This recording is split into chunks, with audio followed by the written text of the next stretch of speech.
Halo semuanya, saya Florencia John Claudia, saya dari Politeknik Belitung, UPW semester 1.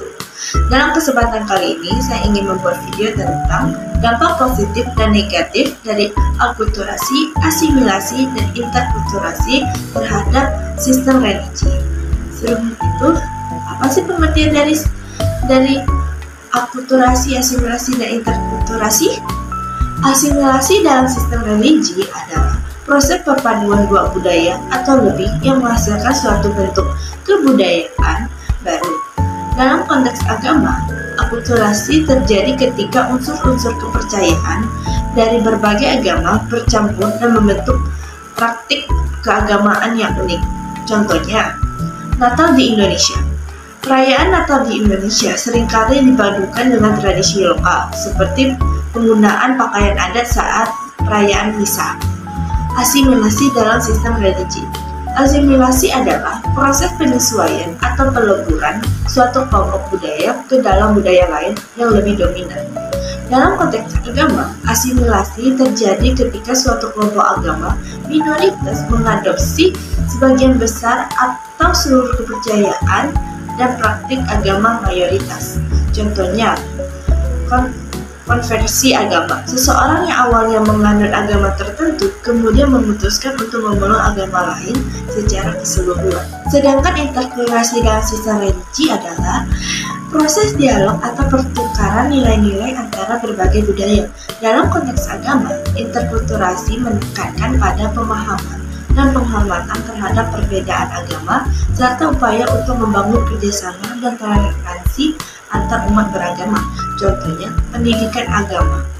Pengajaran agama yang tidak hanya menekankan pada ajaran sendiri, tetapi juga membentuk ruang untuk mempelajari agama lain dengan sikap terbuka dan toleransi.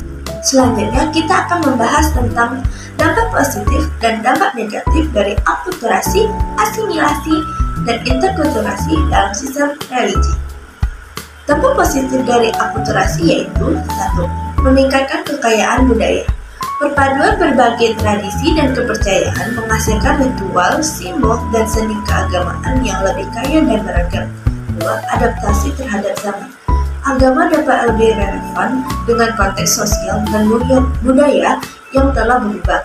3. Kuatnya identitas kelompok. Akulturasi dapat memperkuat identitas kelompok dengan menggabungkan unsur-unsur tradisi lama dengan nilai-nilai baru. 4. Toleransi dan saling menghormati.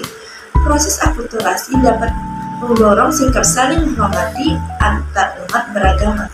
Namun terdapat juga dampak negatif dari akulturasi, yaitu 1. Hilangnya identitas asli. Terlalu banyak unsur asli dapat mengubur identitas asli suatu agama. 2. Sinkretisme yang ekstrim. Pencampuran yang terlalu berlebihan dapat menghasilkan kepercayaan yang menyimpang dari ajaran asli. 3. Konflik internal. Akulturasi yang tidak dikelola dengan baik dapat memicu perdebatan dan perpecahan di dalam komunitas agama. Dampak positif dari asimilasi yaitu 1. Integrasi sosial. Asimilasi dapat mempermudah integrasi kelompok minoritas ke dalam masyarakat yang lebih luas. 2.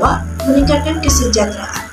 Asimilasi dapat memberikan akses yang lebih baik terhadap sumber daya dan peluang bagi kelompok minoritas. 3. Stabilitas sosial. Asimilasi dapat mengurangi potensi konflik antar agama. Namun juga ada dampak negatifnya, yaitu 1. Hilangnya keunikan. Asimilasi yang terlalu cepat dapat menyebabkan hilangnya keunikan dan kekhasan suatu agama. 2. Diskriminasi. Kelompok minoritas yang dipaksa untuk mengadopsi budaya mayoritas dapat mengalami diskriminasi.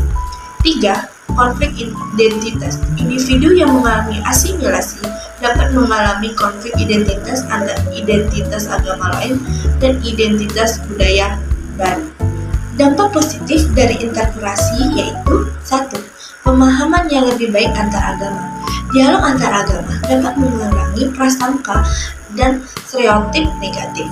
2. Kerjasama lintas agama. Kolaborasi dalam bidang sosial dan kemanusiaan dapat memperkuat persatuan dan kesolidaritas.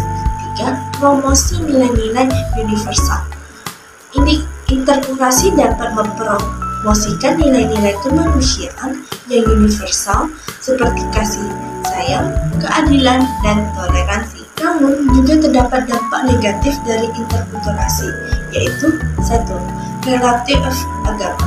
Terlalu menekankan pada kesamaan antar agama dapat mempengaruhi pada relativisme agama yang mengabaikan perbedaan doktrin. 2. Sinkretisme yang tidak disengaja. Dialog antar agama yang tidak hati-hati dapat memicu pencampuran ajaran yang tidak sesuai. 3. Eksploitasi agama. Interkulturasi dapat dimanfaatkan oleh pihak-pihak tertentu untuk tujuan politik atau ekonomi.